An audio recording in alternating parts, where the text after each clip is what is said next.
E Ele está sempre braços abertos pra mim. E Ele está sempre de braços abertos pra mim. E Ele está sempre de braços abertos pra mim. E Ele está sempre de braços abertos pra mim.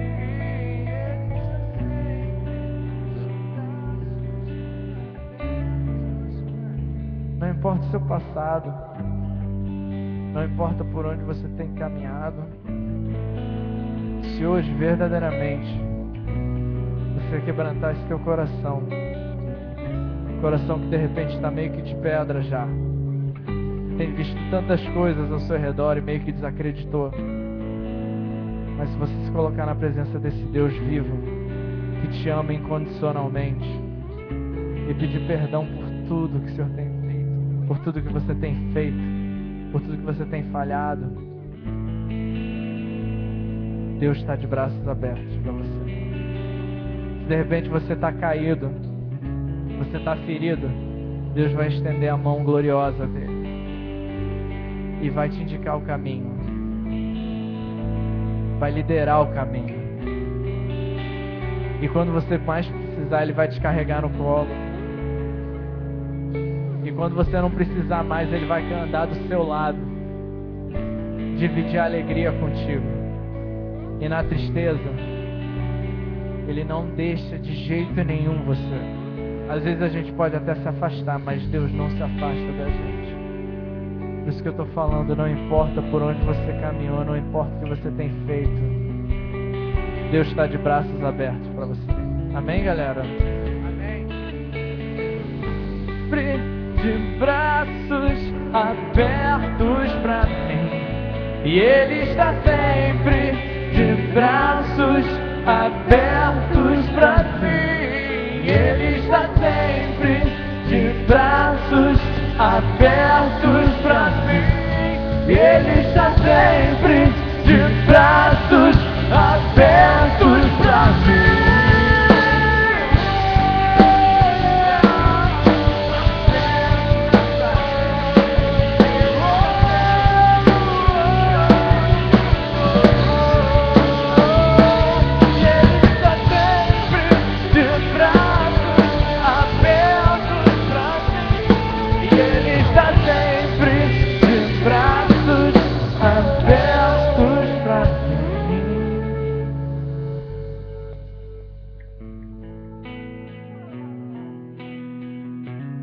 Sabe, para esse Jesus que nós estamos cantando agora, Ele é o Filho do Deus vivo.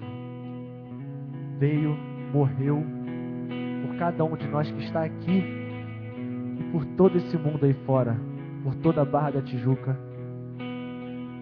Ele ama cada um de nós igualmente e está de braços abertos para todos nós. Sabe isso que você sente dentro do seu coração? O Espírito Santo. Muitos jovens, amigos de vocês, provavelmente, vão estar saindo em busca de algo que preencha esse vazio. Você que tem Espírito Santo, já foi preenchido. Mas muitos jovens vão sair esse final de semana em busca de algo para preencher isso. Bebida, sexo, drogas. E o que a gente tem feito para o reino de Deus? Que se cada um de nós aqui fizéssemos o mínimo de esforço para ser usados por Deus, para o chamado que Deus tem para nós, a história da Barra da Tijuca ia ser outra hoje. Aquelas boates lá iam estar vazias hoje. E amanhã, porque o povo de Deus estaria na casa dele, glorificando o nome dele e saindo por aí pregando o Evangelho a pessoas que precisam conhecê-lo. Eu quero te convidar a cantar essa canção, porque ela fala disso. Que eu quero ser usado por Ti. Eu quero ser usado, Pai, para mudar pessoas, Paizinho, para Ti, Senhor. Nós queremos isso, Pai. Quero ser verdadeiro, me esvaziar de mim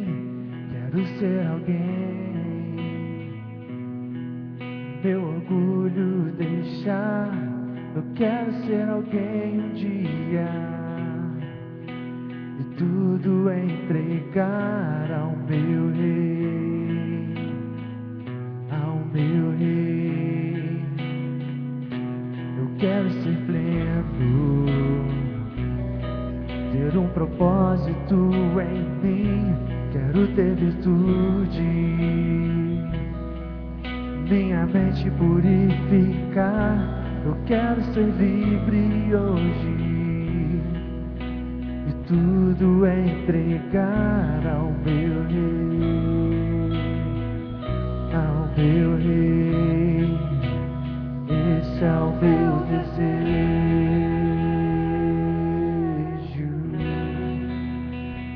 esse é o meu prazer.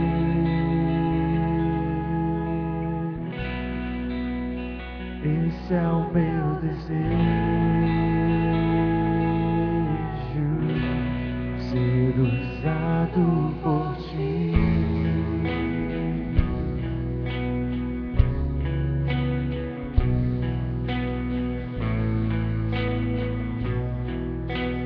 Quero ser usado por ti, Pai.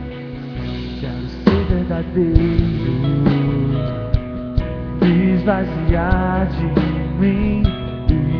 Meu coração queimar por ti. Minha vida é só para ti. Tua vontade em mim.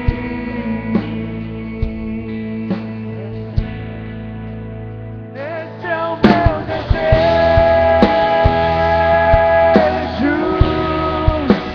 Esse é o meu prazer.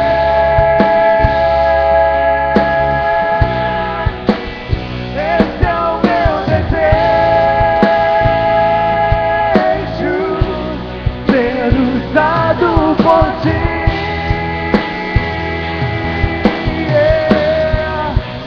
Esse é o meu prazer.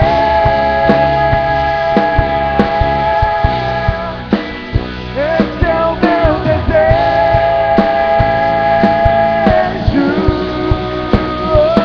Com meus olhos eu vejo, tua graça me leva além da minha fé. E eu sei que tem mais. Não há nada que eu faça que apague o que fez. Além da minha fé, usa-me. Esse é o meu desejo.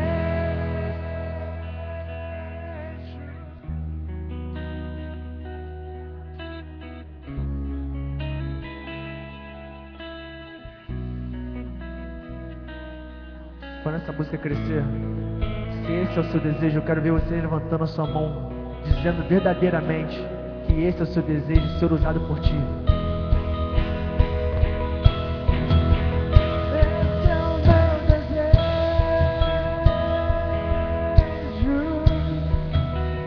esse é o meu prazer.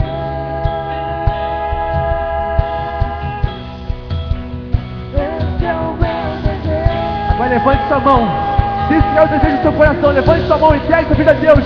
Deixa Ele te usar.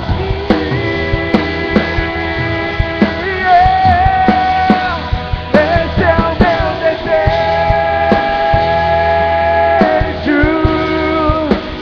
esse é o meu prazer.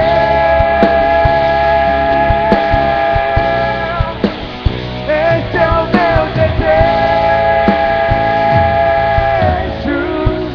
ser usado por ti.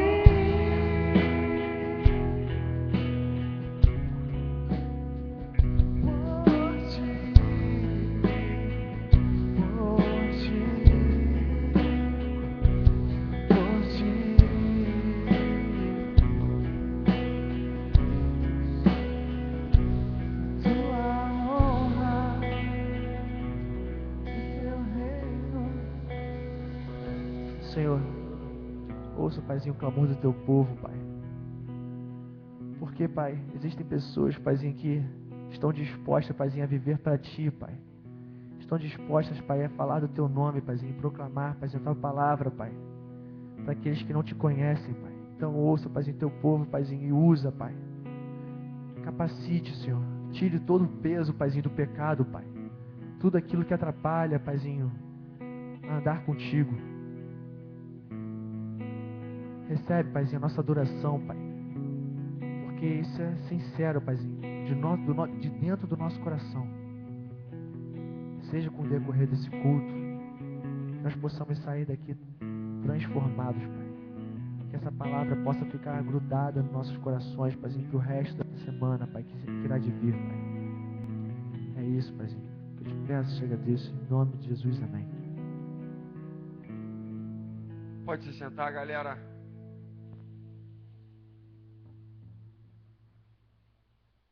Uou! Hoje, dia 8 de março, Dia Internacional das Mulheres.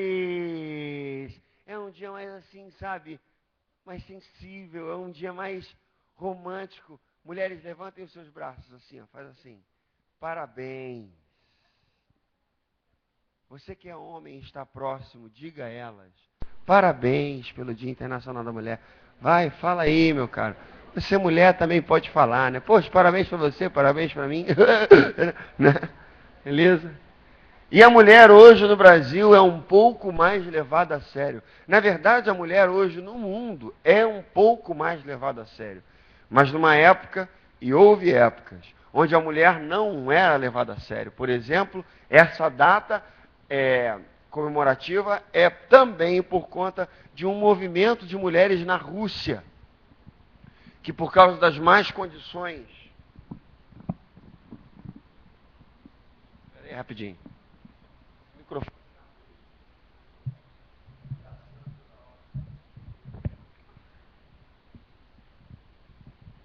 Por causa das más condições do trabalho lá na Rússia, elas se juntaram, se tornaram uma voz e começaram a gritar e bradar pelos seus direitos. Venceram.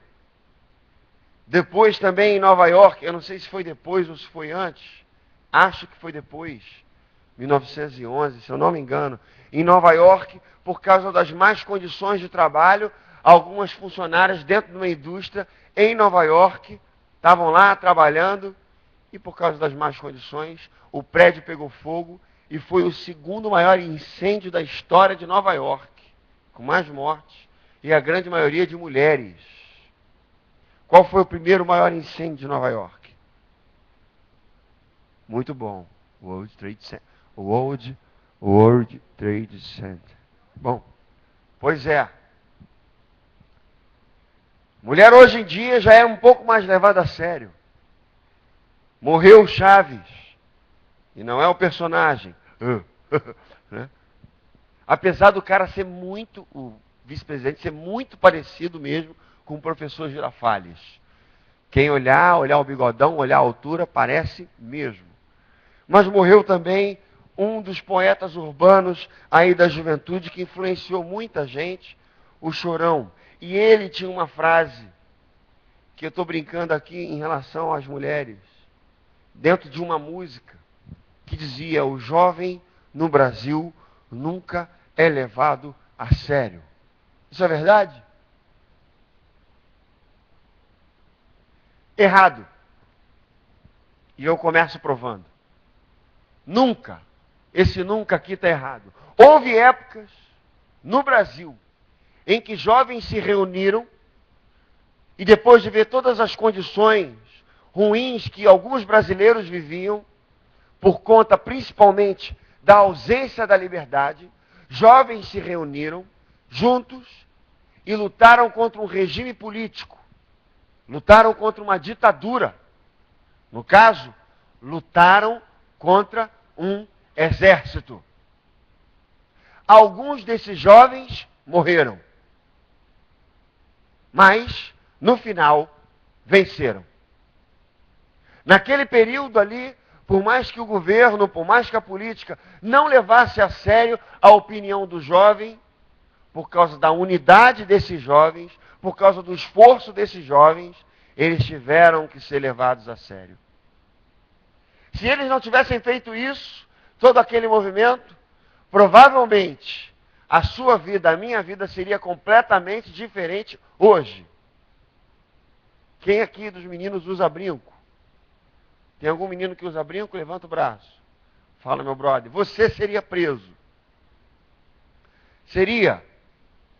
Porque eles diriam o seguinte.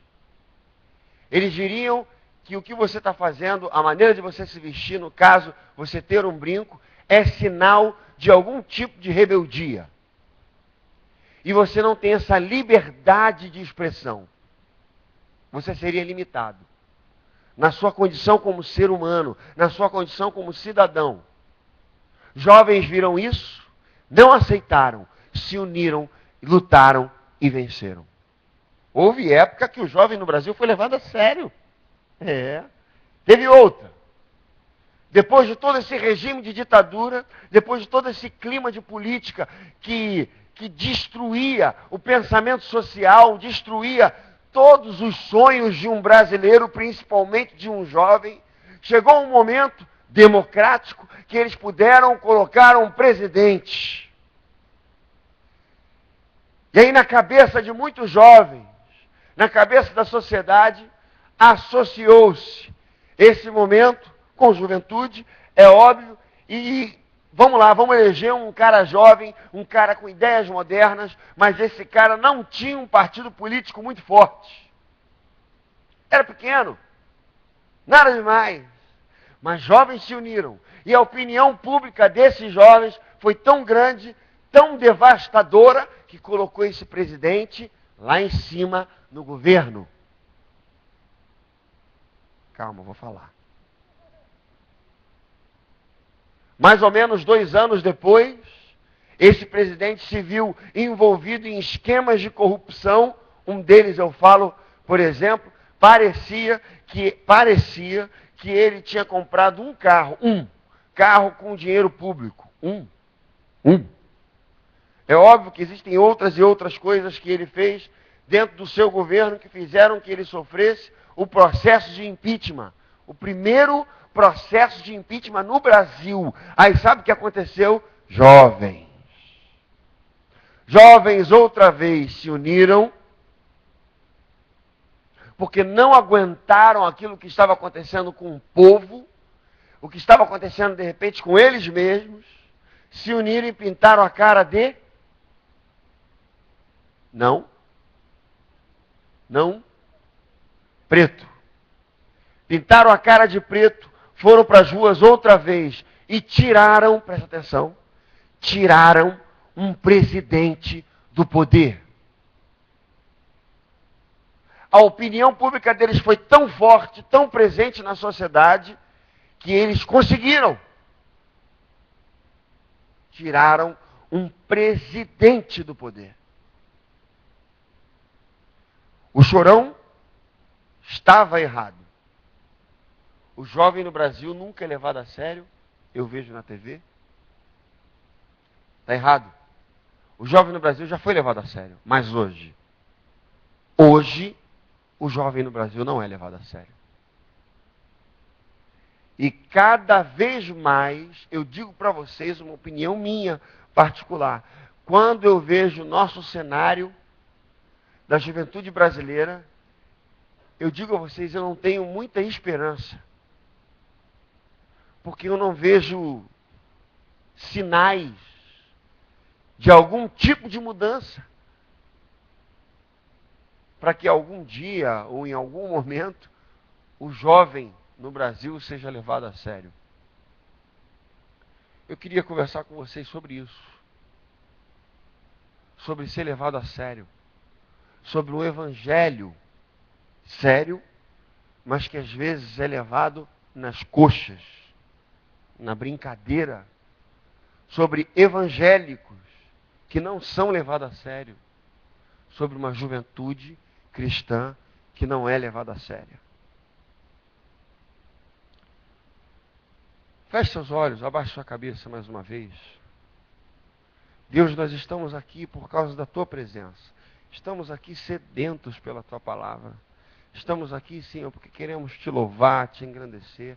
Estamos aqui porque queríamos encontrar os nossos amigos, os nossos irmãos. Estamos aqui, Senhor, porque acreditamos ser a melhor opção para hoje.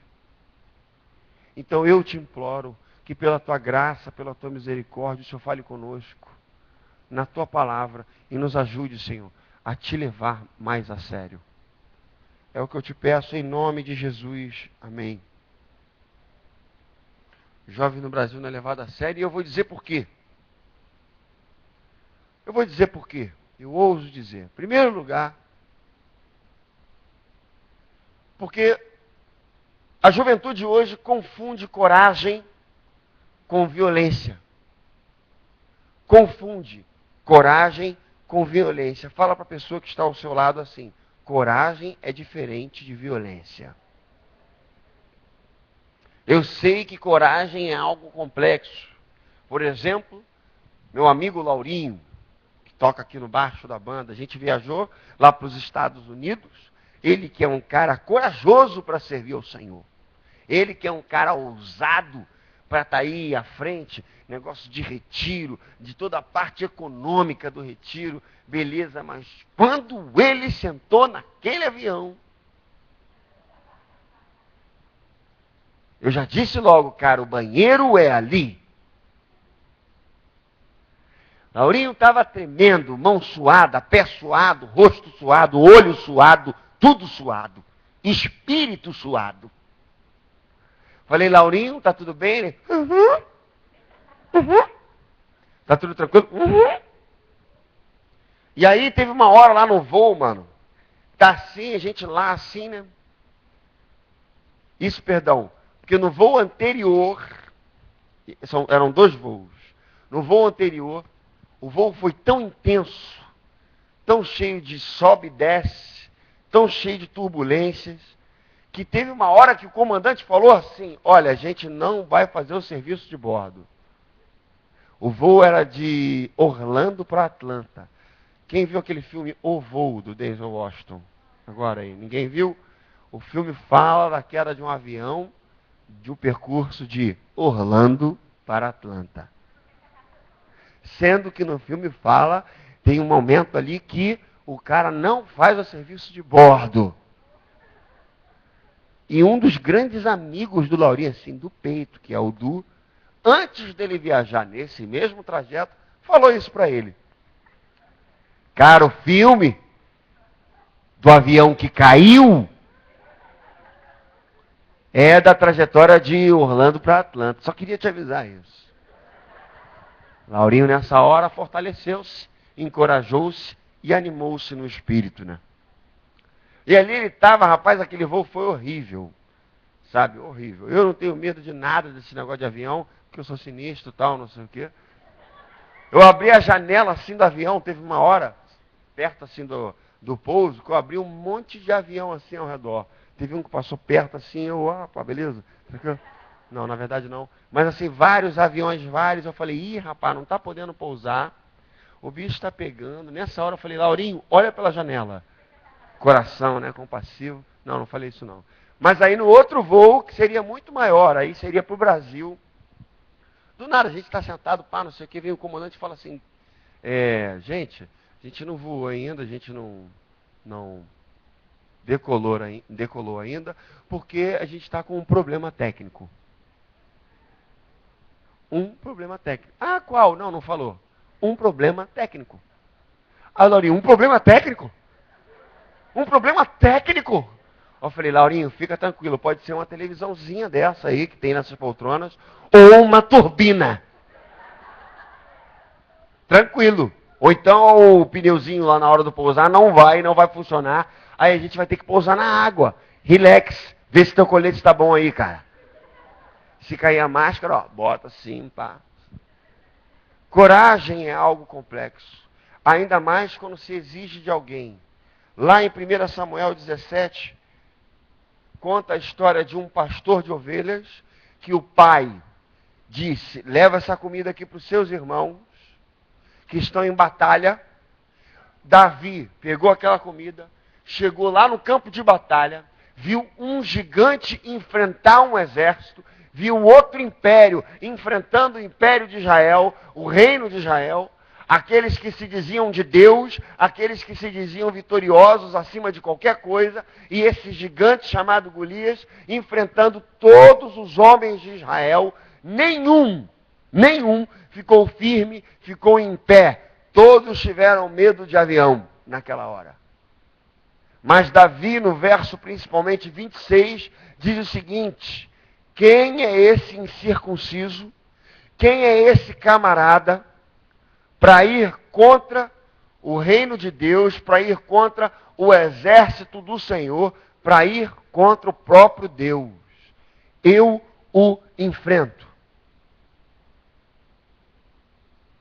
Moisés, em Êxodo capítulo 7, que naquele período já da história não era mais um príncipe do Egito, era muito mais um pastor.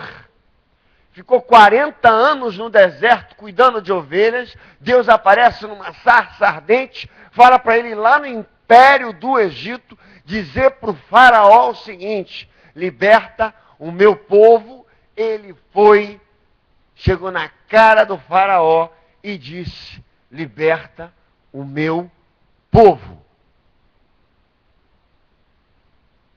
Coragem é algo necessário para alguém ser levado a sério.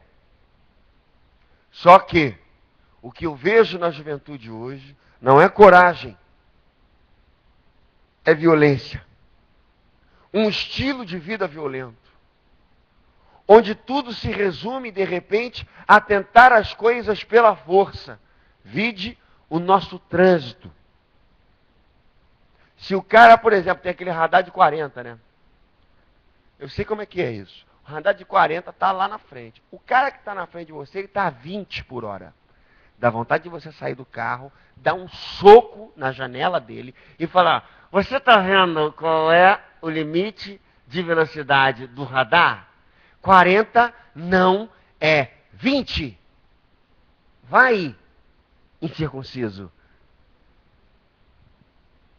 Um estilo de vida violento que, quando você não consegue as suas coisas da maneira que você quer, do jeito que você quer, parece que, em alguns momentos, tudo tem que sair da tua frente, mano. Sai logo. Vambora. Perde-se a paciência por muito pouco. Perde-se a compaixão por muito pouco. Perde-se a sensibilidade por muito pouco. Não é um estilo de vida corajoso, é um estilo de vida violento. E onde se estimula esse estilo de vida violento? A todo momento, a todo tempo. Há tempos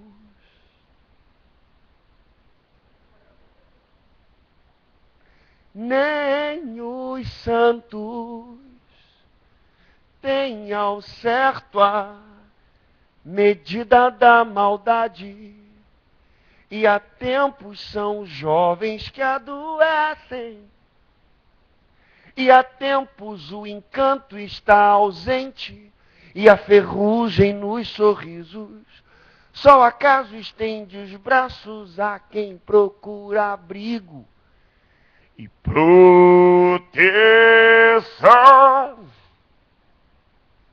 Meu amor, disciplina é liberdade, compaixão é fortaleza. Ter bondade é ter coragem. E é verdade. Davi, quando foi enfrentar aquele gigante, não foi enfrentar aquele gigante porque aquele gigante estava atrapalhando alguma coisa na sua vida. Não. Foi enfrentar aquele gigante porque aquele gigante atrapalhava o reino.